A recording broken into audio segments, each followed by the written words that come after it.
In this video, I will show you how to backup chats on WhatsApp. Make sure to watch the video to the end, you will not make any mistake.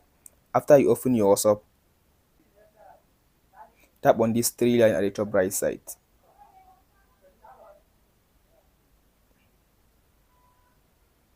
Go to settings,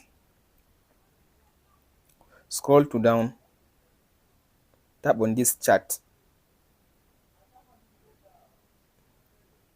scroll to down, tap on this chat backup,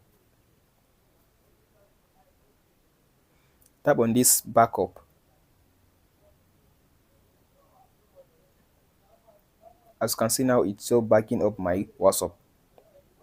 So as you can see now, it says 100%.